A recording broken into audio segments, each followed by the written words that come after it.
Hello বন্ধুরা, আমি হারুন। এটা আমার ইউটিউব চ্যানেল হারুন বায়োজন। আজকে আমরা এই ভিডিওতে ক্লাস বিভিন্ন কম্পিটিটিভ এক্সামের জন্য আমরা বায়োস্ফিয়ার রিজার্ভ সম্পর্কে আলোচনা করব। তো বায়োস্ফিয়ার রিজার্ভটা কী জিনিস?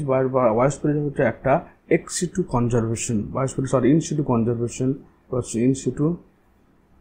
বায়োস্ফিয়ার রিজার্ভ হলো একটা ইনসিটু কনজারভেশন।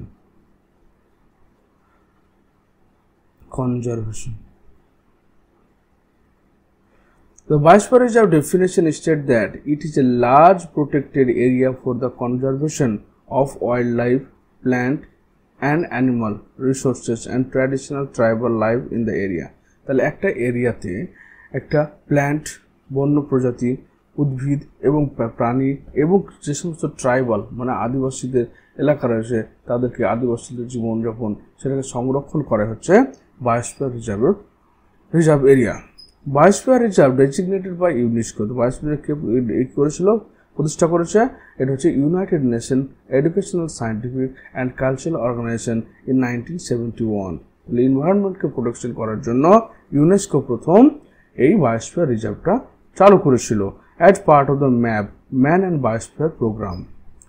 এখানে plantation, cultivation, grazing, tree cutting, hunting and poaching আর অল স্ট্রিক্টলি প্রহিবিটেড। বায়োস্ফিয়ার রিজার্ভের মধ্যে কোনো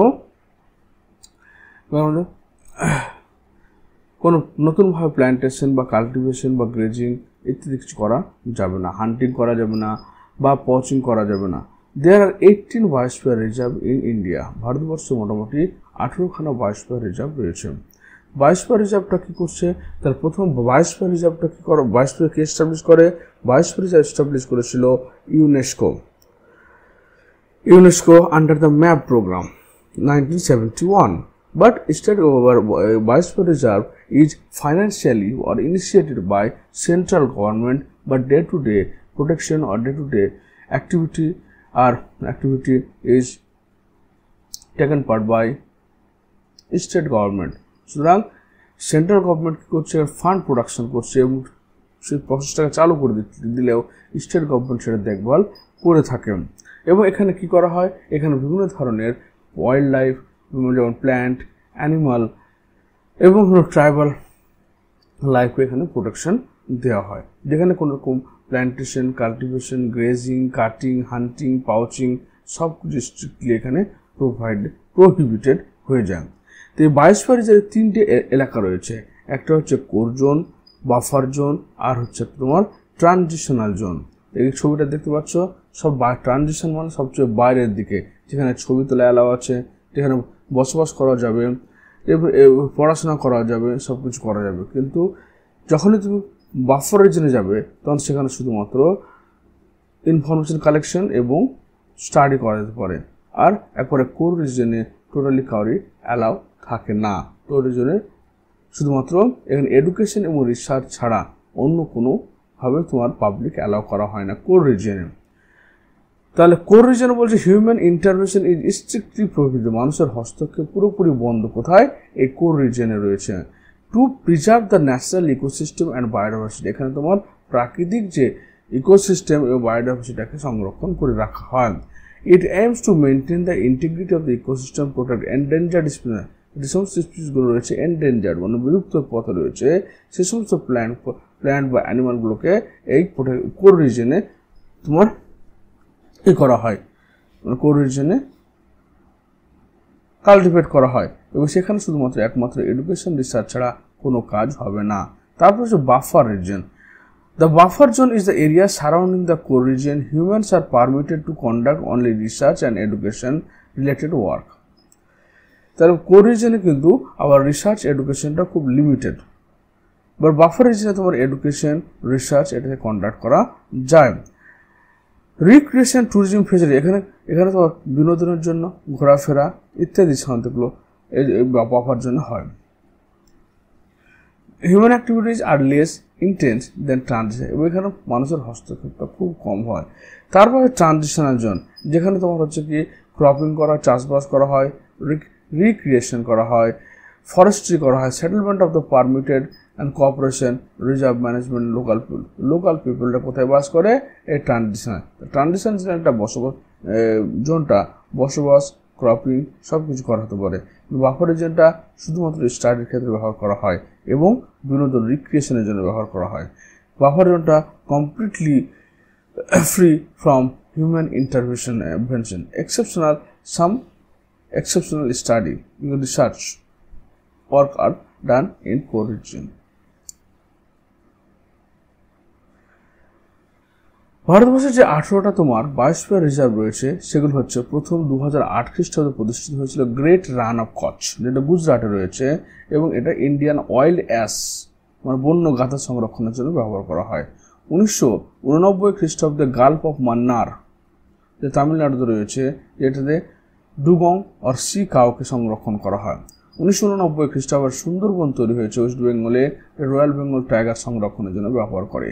2009 তোমার কোল্ড ডেজার্ট হিমাচল প্রদেশ, যেটা তোমার স্নো লেপার্ডকে সংরক্ষণ করা হয়। 1988 খ্রিস্টাব্দে নন্দাদেবী রয়েছে এই উত্তরাখণ্ডে, সেখানে অনেক অ্যানিমাল একসঙ্গে চাষ করা হয়। 1986 খ্রিস্টাব্দে Nilgiri biosphere reserve, Tamil Nadu, Kerala, Karnataka, western ঘাটে, এটা নীলগিরি থর, লায়ন টেল্ড ম্যাকাওকে সংরক্ষণ করা হয়। ধিয়াং দিবং অরুণাচল প্রদেশে রয়েছে, ইস্টার্ন হিমালয়া, এটা ইনফরমেশন সম্পূর্ণ আমরা বলছি কি কেন বিভিন্ন ধরনের অর্গানিক স্পেসিফিক না, সব অর্গানিজম চাষ করা হয়। তারপর পাঁচমারি বায়োস্ফিয়ার রিজার্ভ মধ্যপ্রদেশে রয়েছে, যেটা জায়ান্ট স্কুইরেল এবং ফ্লাইং স্কুইরেল চাষ করা হয়। তারপর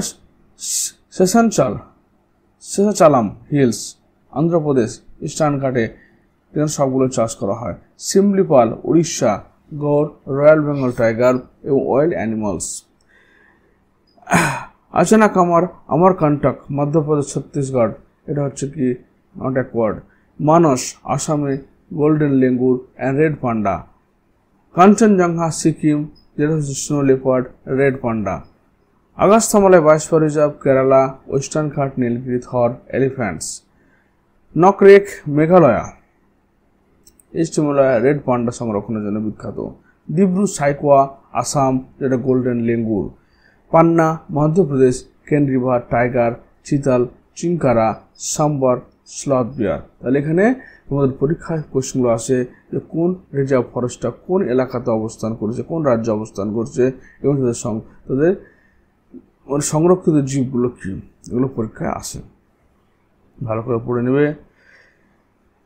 এরপর হচ্ছে আমাদের কেন আমরা এই বায়োস্ফিয়ার রিজার্ভকে সংরক্ষণ করছি। প্রথম পার্ট হচ্ছে কনজারভেশন, যে সমস্ত প্ল্যান্ট বা অ্যানিমালগুলো যারা সাথে বিলুপ্তের পথে রয়েছে তাদেরকে, বা যেগুলো এন্ডেঞ্জার্ড বা ভালনারেবল রয়েছে তাদেরকে আমরা সংরক্ষণ করব, তাদের জেনেটিক ডাইভার্সিটিকে সংরক্ষণ করা হবে এবং ইকোসিস্টেমকে সংরক্ষণ করা হবে।